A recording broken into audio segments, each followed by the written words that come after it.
তোমরা সবাই? আশা করি তোমরা সবাই ভালো আছো, ভগবানের কৃপায় যে যেখানে আছো ভালো থেকো, সুস্থ থেকো, এই কামনাই করি। মামনের মনের কথাতে তোমাদের সকলকে সুস্বাগতম। আমিও খুব ভালো আছি। আবার একটি নতুন কন্ট্রোভার্সিয়াল ভিডিও নিয়ে তোমাদের সামনে চলে এসেছি। বলছি তোমরা আমার এই ভয়ঙ্কর পেতনি রূপটা দেখে ভয় পেয়ে গেলে, শাকচুন্নি রূপটা? আরে ওটা ভয় পেও না, কেউ আমাকে ডেকেছে, কেউ আমাকে পেতনি শাকচুন্নি বলে ডেকেছে গো, তার জন্যই আমার আশা। যাই হোক, এই সংক্রান্ত আমি 3টে গান একটু গাইবো। আমার গলাটা অবশ্য ভালো না, তবে যাই হোক একটু কষ্ট করে হলেও শুনে নিও। तूने पुकारा हम चले आए, दिल हथेली पर ले आए रे, तुमने पुकारा हम चले आए। যখন কেউ আমাকে পাগল বলে তার প্রতিবাদ করি আমি, যখন তুমি আমায় পাগল বলো, তুমি আমায় পাগল বলো, ধন্য যে হয় সে পাগলামি, ধন্য আমি, ধন্য হে পাগল তোমার জন্য হে, ধন্য আমি, ধন্য হে পাগল তোমার জন্য হে। দোলে দোদুল দোলে ঝুলনা, দোলে দোদুল দোলে ঝুলনা, দোলে কৃষ্ণ দোলে ঝুলনা, দোলে রাই দোলে ঝুলনা, দোলে দোদুল দোলে ঝুলনা, ঝুলনা, দোলে দোদুল দোলে ঝুলনা, দোলে দোদুল দোলে ঝুলনা। এবার তোমরা আমাকে বলবে এই গানগুলো আমি কেন গাইলাম। আজকে যে আমার যে কন্টেন্ট, সেই কন্টেন্ট নিয়ে আমি আজকে গানগুলো গাইলাম। যাই হোক, গানগুলো কেমন হয়েছে তোমরা আমাকে কমেন্ট বক্সে অবশ্যই জানিও, এবং আমি তাতে প্রচণ্ড পরিমাণে আনন্দ পাবো। এবং আজকে আসি আমি কেন এতগুলো জিনিস করলাম। আরে আজকে আমাকে ঘোড়ামুখী ডেকেছে গো, শাকচুন্নি আর পেতনি বলো, বাপরে বাপ, কি যে আনন্দ হচ্ছে আমার মনের মধ্যে, সে আর বলে বোঝানোর মতো না, কি যে আনন্দ হচ্ছে। সীমাদি তার কমিউনিটিতে আমাকে ঝুলিয়েছে গো, ঝুলিয়েছে, তার জন্যই তো আমি দোলে দোদুল দোলে ঝুলনা করে দিয়ে দিলাম গানটা। এবার আসি, আমাকে যে ভূত প্রেতনি বলে ডাকলো, তার জন্য আমাকে ডাকলো বলেই আমি চলে আসলাম। তুমনে পুকারা আর হাম চলে আয়ে। আর ওই যে পরের আর একটা গান, যখন কেউ আমাকে পাগল বলে, আমাকে আজকে যে পেতনি বা শাকচুন্নি বলেছে, এতে সত্যিই আমার মনে এতটুকু দুঃখ হচ্ছে না। বলুক বলুক, তার নজরে যে আমি এসেছি, আমার মতো এই যৎসামান্য এলি তেলি আর বনমালি। সিরিয়াসলি আমি প্রচণ্ড মজা পেয়েছি, প্রচণ্ড হাসি হেসেছি যে আমি এলে তেলে বনমালি। উফ উফ, কি কমপ্লিমেন্ট! অফ, দারুণ দারুণ দারুণ। মিসেস বাঙালিয়ানা, আপনি যে কমেন্টটা করেছেন আর ওখানে যে আমাদের ঘোড়ামুখে লাভ রিয়াক্ট দিয়েছে, ওফ ওফ ওফ, আমি তো ভাইরাল হতে চাই, ভাইরাল হতে চাই, তবে এত তাড়াতাড়ি যে ভাইরাল হয়ে যাব স্বপ্নেও আশা করিনি, স্বপ্নেও আশা করিনি।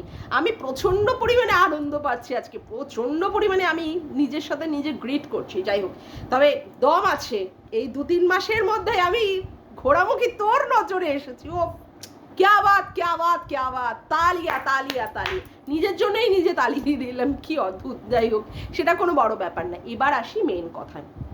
তুই বললি যে আমি ভূত প্রেতনি হয়ে সবারটা দেখে বেড়াবো না, দেখে বেড়াবো না। তুই যেমন তোর ওই ডাইনি রূপটা নিয়ে সমস্ত ব্লগারদের পিন্ডি চটকে চটকে খেতে পারিস, তেমন আমি ভূত প্রেতনি হয়ে যদি সবার চ্যানেলে যদি ঘুরে বেড়াই, তোর অসুবিধাটা কোথায়? তোর ফাটছে কোথায়? তোর ফাটছে কোথায়? তোর কোথায় ফাটছে? তোর গুজ্জদারে ফাটছে? আয় বেশি করে বোম ফাটাই তোর ওখানটায়, আয়।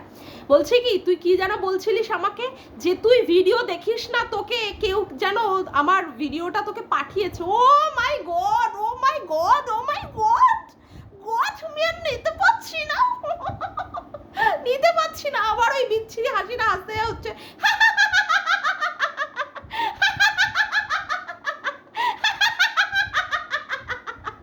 ওই যে ভূত প্রেতনির নাম ডেকেছিস না, সেই জন্য ভূত প্রেতনি হচ্ছে। যে লাল কমল নীল কমলের কথা বলেছিস, মাসির কোলে দুলছি আমি, দুলছি, তার জন্যই তো আমাকে এই হাসি দিতে হচ্ছে। যেমন করে দীপ্তিদি দেন তেমন করে আমিও আজকে সেটা দিচ্ছি। অবশ্য দীপ্তিদি ওটাকে অ্যানিমেটেড করে দেন, আমি আমার নিজের গলা দিয়ে দিচ্ছি। যাই হোক, বলছি তুই মানে যেমন করে লোকের মানে মানে কমেন্ট বক্সগুলোতে ঘুরিস, কোথায় কার ভিউজ হচ্ছে ঘুরিস, আমি ঘুরলেই দোষ। আর আমি তো তোকে কন্টেন্ট মনে করি। আর এই ভূত প্রেতনিগুলো এসেছে কেন জানিস? তোর এই সমস্ত নোংরামি বন্ধ করার জন্য। দম আছে বল, দম আছে এই মেয়েটার, দম আছে। অবশ্য তুই বললি অনেক বড় বড় জিনিস, হ্যাঁ তুই বুঝে গেছিস আমার ওই একটা ভিডিও, আমার একটা ভিডিওতে তুই বুঝে গেছিস যে আমার কি রকম দম আছে না আছে। হ্যাঁ দম যে আছে সেটা তুই বুঝে গেছিস, ওই জন্য তুই বলেছিস কি আমার সাথে যায় না। আরে তোর সাথে যায় কি যায় না পরবর্তীকালে তো বুঝবি, একটু সময় দে, মাত্র 3-4 মাসের মধ্যে তুই কি করে বুঝবি আমার অঙ্গুলি হিলনে কোথায় কোথায় কি কি হতে পারে না পারে, সেগুলো তো পরে বুঝবি রে, পরে বুঝবি। তুই আমাকে নিয়ে ভিডিও বানা আমাকে নিয়ে কন্টেন্ট করে বানা। মানে বড় বড় কথা কেন বলতে বসেছিস? এইবার বলছিস সীমাদিকে নিয়ে। শোন, সীমাদিকে আমি কখনোই বলিনি যে আমার ভিডিওটা কমিউনিটিতে দিতে, তার ইচ্ছা হয়েছে সে দিয়েছে। হ্যাঁ আমি কিন্তু কখনোই সীমাদিকে চাটতে বসিনি। ওই যে তোর ভাই সমানে বলে আমি নাকি তাকে কমিউনিটিতে বলেছি, সে কত বড় হনু হয়ে গেছে, মনে হয় 1 লাখের চ্যানেল হয়ে গেছে যে আমি তাকে বলেছি মনে হয়। মানে সে দেখাক, তাহলে তার কল রেকর্ডিংগুলোতে দেখাক যে আমি তাকে বলেছি তাকে কমিউনিটিতে দিতে। যাই হোক, তার কথা বাদ দিলাম, বাদ দিই। এবার ব্যাপার হচ্ছে তুই আজকে ম্যাডামকে নিয়ে অনেক কথা বললি। বলছি কি সীমাদিকে তো দেখতে টেকতে পারিস না। কি করে উঠলি রে সীমাদির লাইভে? কি করে উঠলি? লজ্জা লাগে না? সীমাদিকে কিমা কাজলদানিতে কাজল লাগিয়ে উঠছে, তারপরে আবার সীমাদিকে বলছি তুমি আমাকে পার্সোনালি না ফোন করো। হ্যাঁ তোমার যদি কোনো কথা বলার থাকে এখানে তুমি যে যে কথাগুলো বলতে পারছো না আমাকে না তুমি ফোন করো, তোমাকে ঘোড়ার ডিম ফোন করবে, তোমাকে তোমার মতো অসভ্য মহিলা যে দিনের পর দিন তার মেয়েকে মলেস্ট করেছে, তাকে মলেস্ট করেছো কথার দ্বারা, তোমাকে ফোন করবে? হ্যাঁ তোমাকে ফোন করবে। তোমার বাবার সাথে শুয়ে দিয়েছে আর তুমি সীমাদির মেয়ের সাথে সীমাদিকে শুয়ে দাওনি। হ্যাঁ সীমাদির মেয়ের সাথে সীমাদির বরকে শুয়ে দাওনি। তুমি সন্দীপের সাথে সীমাদিকে শুয়ে প্রেগনেন্ট বানাওনি। তুমি সন্দীপের মেয়ের সাথে সন্দীপকে শুয়ে মানে সন্দীপের মেয়ে কি বলছি সীমাদির মেয়ের সাথে সন্দীপকে শুয়ে দাওনি। তুমি শুয়ে দেওয়ার কাজগুলো খুব সুন্দরভাবে যত্ন করে গুছিয়ে গাছিয়ে দেবে, তোমাকে দিলেই তুমি নিতে পারবে না। কে কার কমিউনিটিতে কখন ঝোলাচ্ছে, কে কার বাড়িতে যাচ্ছে, কে কাকে সাদরে আহ্বান জানাচ্ছে, কে কার মিটাপে যাচ্ছে, তোমার তো সবেতেই জ্বালা লাগে, সবেতেই তোমার গাত্র জ্বালা। বলছি তোমার এই গাত্র জ্বালাতে না আমার কিছু আসে না, আমার ঠ্যাঙ্গা বয়ে গেছে। হ্যাঁ আমি জানতাম সীমাদি আমাকে কমিউনিটিতে যেদিনই দিয়েছে না, মানে সানডে আমাকে সীমাদি দিয়েছে, সেদিনই আমি জানতাম। শোন, কারোর যদি ক্যাপাবিলিটি থাকে ভিডিও করার তাহলে সে এমনিই বড় হবে, তাতে করে কারোর কমিউনিটিতে ঝুলতে হবে না। আর কেউ কমিউনিটি দিলে সে তাকে ভালোবেসে দেয়। যেমন করে তুই ওই দুধকানা মানে 2 আনা 4 আনারগুলো কয়েনগুলোকে কমিউনিটি দিয়ে দিয়ে ভিউজ বানিয়ে বানিয়ে তুই বড় করে দিয়েছিলিস, বুঝেছিস? তার জন্যই তোর এখন মানে জ্বালা হচ্ছে। তাদেরকে তুই মানে তোর যারা তোর ভূয়সী প্রশংসা করেছিল, যে সমস্ত 2 আনা 4 আনার কয়েনগুলো তাদের করে তুই দিয়েছিলিস, এখন সীমাদি যদি আমাকে দিয়ে দেয় তাহলেই তোর গাত্র জ্বালো। জানি তো আমি, তুই সেই জন্য তো আমাকে লাল কমল নীল কমলের ওই রাক্ষসদের সাথে তুলনা করলি। কর, আমি খুব আনন্দ পেয়েছি রে। এত তাড়াতাড়ি যে আমি তোর নজরে আসবো আমি জানি যে তোর জ্বালা হবে, আর এত তাড়াতাড়ি এসে যাবো এ তো আমার মানে সত্যি কথা বলতে আমার ক্রিয়েটিভিটির দম, আমার মুখের দম, আমার ভাষার দম, আমার শিক্ষার দম, এই দমে তো আমি এগোবো রে, এই দমে আমি এগোবো। যতদিন আমি ইউটিউব করবো যদি বলে মনে করে থাকি আমি এই দমেই এগোবো। তোর ওই সমস্ত আলতু ফালতু আচাল বাচালদের কথাতে আমার কিছু যায় আসবে না। আর ওই সমস্ত ওই যে ভিউয়ার্সগুলো যেগুলো আছে, যেগুলো তোকে বসে বসে মানে কি বলবো মানে পিছনে মানে তেল দিয়ে দিয়ে দিয়ে দিয়ে যেভাবে তোর সর্বনাশ চাইছে, তারাই তোকে এই ধরনের কমেন্ট করে করে তোর মুখের ভাষাগুলোকে আরও নোংরা থেকে নোংরাতর করে দিচ্ছে। তোর তো বোধ বুদ্ধিই নেই। যাই হোক, তুই বলছিস এই যে 15 জন যারা যারা আপনাকে মানে ওই মেল হ্যাঁ কি বলে ক্যারেক্টার ওই কি বলে, যাই হোক মেল ক্রিয়েটার, মেল কন্ট্রোভার্সি ক্রিয়েটারের নামে আপনার কাছে জমা দিয়েছিল, তারা কই? বলছে কি শোন না, যদিও বা তারা সামনে না যায়, যখন প্রসেসিং হবে বা যখন কিছু হবে তখন তারা নিশ্চয়ই উপস্থিত থাকবে। সেই দায়িত্বটা তুই নিচ্ছিস কেন? বাপরে বাপ, সবার সব কিছুর দায়িত্ব তুই নিয়ে নিস। কার কিউআর দিয়ে, কে কিউআর দিয়ে টাকা তুলবে, সেখানে সে কিভাবে টাকা খরচ করবে তার দায়িত্ব তোর। কে কারা কারা 15 জন কারা কারা মানে করেছে জিডি করে, তারপরে তাদের মানে সেখানে গিয়ে ম্যাডামের, সঙ্গীতা ম্যাডামের কাছে গিয়ে জমা দিয়েছে তাদের জিডির কাগজ, তাই নিয়ে তিনি পিটিশন জমা দিয়েছেন, সেইগুলোকেও তোকে দেখাতে হবে। তুই কে রে? তুই কে হে আলফাল ছোলার ডাল? তোর এইটুকু সাবস্ক্রাইবারে 34-35 হাজার নিয়ে সাবস্ক্রাইবার নিয়ে তোর এত দম, এত? তোর মতো অনেক ক্রিয়েটিভিটির লোকেরা আছে, অনেক কন্ট্রোভার্সি ক্রিয়েটাররা আছে, অনেক আছে। তোর থেকে তো সীমাদির চ্যানেলটা বড়। কই সীমাদি তো এ ধরনের কথাবার্তা বলে না। আসলে তুই একদম অসভ্য আর নোংরা মহিলা, একদম অসভ্য। আচ্ছা, তারপরে তুই কি বললি যে আচ্ছা এই যে আপনি ভিডিওগুলোতে মানে এই স্ট্রিম লাইভগুলোতে করেছেন, সেখানে আপনি 1 নম্বর 2 নম্বর আটকে রেখে এইভাবে যে করেছেন আপনার কষ্ট নেই? তোর মতো নাকি? তোর মতো যে ভিডিও করতে করতেই অমনি তাদের 1 নম্বর 2 নম্বর পেয়ে যায়, সেই জন্য ভিডিওটা মাঝপথে বন্ধ করে জরুরি একটা এমার্জেন্সির জন্য তোকে চলে যেতে হয়? তোর মতো এরকম আলগা নাকি? তোর মতো এরকম আলগা পিছন, যে যখনই আলগা পিছন আর আলগা সামনে, যখনই পাবে তখনই দৌড়ে যেতে হবে? তাদের অনেকটা কন্ট্রোল করার পাওয়ার আছে, যেমন তোর মধ্যে কোনো কন্ট্রোল করার পাওয়ার নেই। তুই তো কারোর খারাপ কথাটাই নিতে পারিস না, তুই কারোর খারাপ কথাটাই নিতে পারিস না, সেই জন্য তোর জ্বলন লেগে যায়। আচ্ছা যাই হোক, তুই বললি বটে যে আমি নাকি তোকে নিয়ে 30 মিনিট ভিডিও করি, বলছে দেখাতে পারবি কোনোদিন তোর মতো এত হ্যাজিয়ে ভিডিও করা? বাপরে বাপ, একদিন তো দেখলাম 50 মিনিটের ওপরে না 54 মিনিট ধরে তুই ভিডিও করলি। তোর মতো এত মানে বসে বসে মানে ঘেঁচানোর জন্য আমি ভিডিও করব? আমার অত সময় নেই, আমার অত সময় নেই, আমার অনেক অনেক কাজ থাকে। এই ভিডিও করার বাইরেও আমার অনেক অনেক কাজ থাকে। তবে একজন আমাকে অবশ্য বলেছে যে আমার এত শিক্ষাগত যোগ্যতা থাকা সত্ত্বেও কেন আমি ইউটিউবে এসেছি। আমি অবশ্য তার উত্তর দেওয়ার কোনো প্রয়োজন মনে করি না।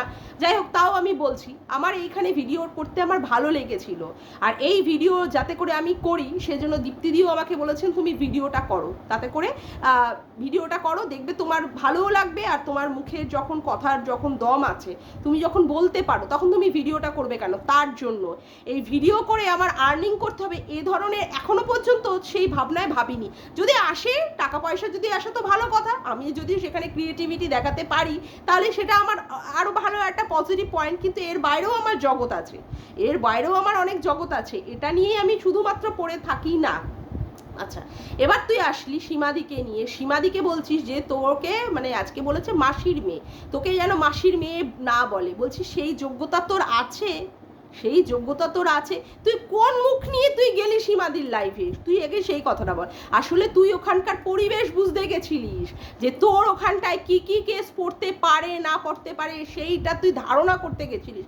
সেই জন্য দেখ, একদিন পুরো দিন ধরে তুই কি করেছিস, পুরো ভিডিওটাকে অফ করে রেখে দিয়েছিস, দিয়ে রেখে তারপরে তুই কি করলি, স্ট্রিম লাইভ করলি। স্ট্রিম লাইভ করে তারপরে তুই বুঝিয়ে দিলি যে তুই সেই আগের রূপেই ফিরে আসবি, ম্যাডাম তোকে কিচ্ছু করবে না। আচ্ছা, ম্যাডামের সম্পর্কে তোর এত অভিযোগ, ম্যাডামের কোনো দম নেই, ম্যাডাম এখানে কি করছেন না করছেন, ম্যাডামের সাথে কথা বলতে গেলি কেন? তোর লজ্জা লাগলো না?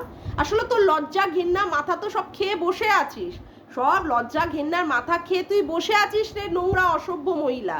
তুই তারপরে গিয়ে ম্যাডামকে গিয়ে সৌজন্যবোধ দেখাচ্ছিস, যেহেতু ম্যাডাম তোর একটু আদ্রু কি একটু প্রশংসা না করে দিল, তুই অমনি সেখানটায় গিয়ে হাঁক দিয়ে চলে গেলি। তোর লজ্জা করলো না সে সীমাদি স্ট্রিম লাইভে উঠতে, যাকে তুই এতদিন ধরে পতিতা, লালবাগের পতিতা, জলহস্তি, কিমা, অসভ্য মহিলা করে করে এইভাবে অ্যাটাক করেছিস, তার স্ট্রিম লাইভে উঠতে তোর লজ্জা করলো না? আসলে তোর মান সম্মান বোধটাও তো নেই। ছোট লোক মেয়ে ছেলে কোথাকারে, তুই যেখানে পারিস সেখানে হাত দিয়ে যাস, আবার আমাকে বলছিস যে আমি ভূত পেতনিদের মতো সেখানে সবার কি ভিডিওতে বসে বসে বিচরণ করি। তুই কি করলি? তুই স্ট্রিম লাইভে গিয়ে কি মারালি, কি ছিঁড়ে আসলি, কি আটি বেঁধে আসলি? তুই ম্যাডামকে বলছিস যে কত কত আপনি আটি বাঁধছেন, সেগুলো দেখা যাবে, আমিও অনেক আটি বাঁধতে পারি। তুই যে কত কিছু করতে পারিস সে তো আমরা জানি, সে আমরা জানি তুই কত কিছু করতে পারিস, কত কিছু যে তুই করবি, আগে করে দেখা রে ঘোড়ামুখী অসভ্য মহিলা দালাল কোথাকারে, তুই আগে করে দেখা। করে দেখা।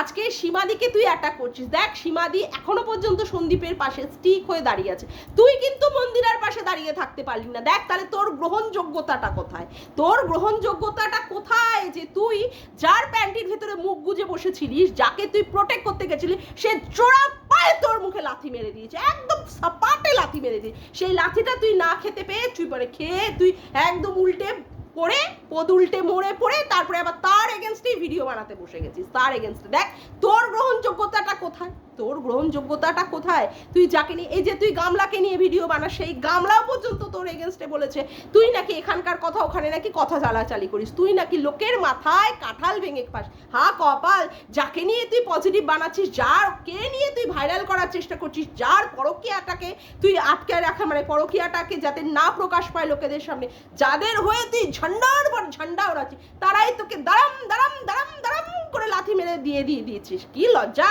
ও বাবা বাবা বাবা, কি লজ্জা, লজ্জা মরি মরি মরি মরি, লজ্জার আর কোনো সীমাই নাই। হ্যাঁ, তুই বড় বড় কথা বলতে বসেছিস আমাদের কাছে, আবার নাইজেরিয়ান ওই ঠোঁটটা নিয়ে, মা গো মা, আমি তো গেলাম মানে চিৎপাত হয়ে, তুই আবার ওই নাইজেরিয়ান ঠোঁটটা নিয়ে ম্যাডামকে চুমু খেতে গেলি। ওরে বাবা রে বাবা, আমি তো গেলাম। বাপরে বাপ, ম্যাডামকে কে চুমু খেয়েছে সেই দেখে তুই ম্যাডামকে চুমু দিচ্ছিস। আসলে কি বলতো, তোর এই চুমুটা না, তোর একটা সুপ্ত বাসনা। তুই মহিলাদের দেখলেও তুই চুমু খেতে চাস, তুই ভাইকে ডেকেও তুই চুমু খেতে চাস। তোর চুমুটা হচ্ছে মনের মধ্যে শরীরের খিদে, যেটা তুই তোর বরকে দিয়ে পোষাতে পারিস না। সেই জন্য তুই কি তোর বান্ধবী ললিতার ছেলেকেও তুই ডেকেছিলিস একটু এরকম করে চুমু খাবি বলে, বুঝেছিস?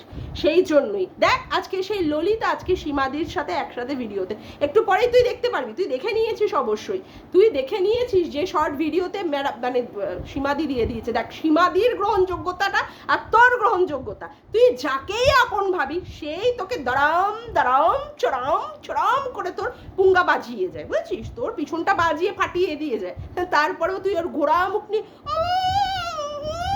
করে মারাতে বসে যাস, বুঝেছিস? মারাতে চলে আসিস। তোর গ্রহণযোগ্যতাটা দেখ, তোর গ্রহণযোগ্যতা, তোর কেউ তোকে পাত্তা দেয় না। এই যে উঠলি ভাইয়ের স্ট্রিম লাইভে, এখন তো ভাইও তোর মানে পিছন মেরে দিচ্ছে, ভাইও তোর ভালো করে পিছন শেখে দিচ্ছে, বুঝেছিস? ভাইও তোর দিচ্ছে ভালো করে। তুই যদি মুখের ভাষা ভালো না করে বলিস, তোকে আমি ভালোবাসা দিয়ে অ্যাটাক করবো, তোকে ভালোবাসা দিয়ে অ্যাটাক করবো, হ্যাঁ ভালোবাসা দিয়ে অ্যাটাক করবো? নোংরা মহিলা কোথাকারে, যে কোনো সম্পর্কেরই দাম দিতে চায় না, ভাইকে ডেকে চুমু খেতে যায়। ললিতা তার বান্ধবী তার ছেলেকে বাড়িতে ডাকে, তার বাড়িতে চলে যায়, সে যখন বাড়িতে না থাকে তার ফ্ল্যাটে গিয়ে উপস্থিত হয়। কি লজ্জার মহিলা একেবারে। এর সাথে ওকে শুয়ে দেয়, ওর সাথে ওকে শুয়ে দেয়, রিম্পার সাথে রিম্পা শ্বশুরকে শুয়ে দিয়ে বাচ্চা পয়দা করিয়ে দিল, অ্যাবনর্মাল বাচ্চা। তারপরে কণিকাকে তার ভাসুরের সাথে শুয়ে দিল। তুই আবার বড় বড় ডায়লগ বাজি মারতে আসিস। আচ্ছা বলছি কি, ম্যাডাম তোকে বলেছে যে ওকালতি পড়ার কথা? হ্যাঁ রে, এ পাগলি হাগলি পাগলি ছাগলি, বলছি কি তুই আর কি কি করবি রে? তুই আর কত কিছু ছিঁড়বি? ছেঁড়ার তো দেখলাম কোনো ছিঁড়েই তো ছিঁড়ে আঠি বেঁধে কোনো কিছু কাজ করতে পারিস না। এই যে সেশন মারাতে গেলি, এই যে টাকা তুলে লোকের টাকা তুলে সেশনের গোষ্ঠীর পিন্ডি মারাতে গেলি, কি ছিঁড়ে আসলি? বাচ্চা পয়দা করার কোনো প্রসেসেই তো পুরোটা কমপ্লিট করতে পারলি না, গেল সেইখানে একটা। তারপরে আবার এই যে কেস নিয়েও তুই ডুবে রয়েছিস, আবার তুই ওকালতি পড়বি। তুই কত কিছু করবি আগে সেই কথাটা বল। তুই কত কিছু করবি, কত ছিঁড়ে আঠি বাঁধবি আগে সেটা বল। অনেক কিছু ছিঁড়ে তুই আঠি বাঁধবি। যদি আঠি বাঁধার ক্ষমতা থাকতো না তোর, অনেকদিন আগেই তুই বেঁধে ফেলতে পারতিস। তোর কোনো ক্ষমতাই নেই। তোর এই হাব্বি চাব্বি ডাব্বি খাব্বি তোর ওই ঘরটার মধ্যে। তোকে যখন দক্ষিণেশ্বরে আমি দেখেছিলাম না, দক্ষিণেশ্বরে যখন আমি তোকে ব্যক্তিগতভাবে আমি তোকে প্রশ্ন করতে গেছিলাম, তখন তুই একজনকে আমার সামনে এসে ধাই করে দাঁড়ি করিয়ে দিলি, আর তোর ভেনুবরটা এসে এরকম প্রণাম মারিয়ে আমাদেরকে বলে দিল যাতে করে তোকে না প্রশ্ন করা। তুই যে ওখান থেকে যে গুটি পাতিয়ে, মানে ওখান থেকে যে শামুকের মতো গুটিয়ে খোলকের মধ্যে ঢুকে গেছিলি, সেই দিনটা আমরা দেখেছিলাম। ওই যে তুই বললি না তোকে উত্তক্ত যেন আমরা না করি, তুই অনেক কিছু করে ফেলবি, অনেক কিছু ছিঁড়ে আটি বেঁধে তার অনেক কিছু দেখিয়ে ফেলবি, কিছুই যে তুই করতে পারবি না সেদিনই আমরা বুঝে ফেলে গেছিলাম। তবে যাই হোক, তুই আমাকে শাকচুন্নি বল আর পেতনি বল, তাতে আমার কিছু যায় আসে না। তুই বল, এটাই তো আমি চেয়েছিলাম, যাতে করে আমি ভাইরাল হতে পারি। তুই আরো বল, এতে করে আমার আরো আনন্দ লাগছে। আর ওই ম্যাডাম ম্যাডাম কি করছে না করছে সেগুলো তো পরবর্তীকালেই সবাই দেখতে পারবে, তুই একা দেখবি নাকি? তুই একা দেখবি? সবাই দেখতে পারবে, যারা যারা উপস্থিত হয়নি ঠিক সময়ে তারা উপস্থিত হবে, তোকে কেউ দেখাবে না। অবশ্য তুই বললি না যে তুই ওখানে ইনফরমেশন পেয়ে গেছিস, তুই যে কার কাছ থেকে পেয়েছিস, কে যে ওখানে উপস্থিত ছিল সেটা আমরাও ভালো মতো জানি, আমরাও দেখবো, বুঝেছিস? তুই বেশি হাব্বি চাব্বি ডাব্বি মারাতে আসিস না, বুঝেছিস? ভাইয়ের হয়ে যে ঝান্ডা মারাচ্ছিস না, ওই ঝান্ডাটা তোর কোথায় যে গুজে যাবে তারপরে তুই নিজেও টেরটা পাবি না। সেই জন্যই তো তুই ওই আঁচটা বোঝার জন্যই তো তুই স্ট্রিম লাইভে উঠেছিলিস, বুঝেছিস? গু খাওয়া মাল, কুকুরের গু খাওয়া মাল, কুকুরের গু খেয়ে তুই উঠেছিলিস, কুত্তার গু খাওয়া মাল। হ্যাঁ, তার বড় বড় ডায়লগ বাজি মারছিস। যেদিন সবাই মিলে তোর পিছনে শেখে দেবে সেদিনই তুই ভালো করে বুঝতে পারবি, বুঝেছিস? সেদিনই তুই ভালো করে বুঝতে পারবি। যাকগে, আর ভিডিওটা বেশি বড় করব না, আজকের মতো ভিডিওটা আমি এখানেই শেষ করলাম। আমার ভিডিওটা যদি তোমাদের ভালো লেগে থাকে তবে অবশ্যই আমার একটা লাইক করো, কমেন্ট করো, শেয়ার করো, আর চ্যানেলটিকে বেশি বেশি করে সাবস্ক্রাইব করে রেখো, আর অল নোটিফিকেশান বেলটিকে অন করে রেখো এরকম নতুন নতুন ভিডিও পাওয়ার জন্য। আজকের মতো আসি বন্ধুরা, আবার দেখা হচ্ছে একটি নতুন ভিডিওর সাথে। Bye, tata.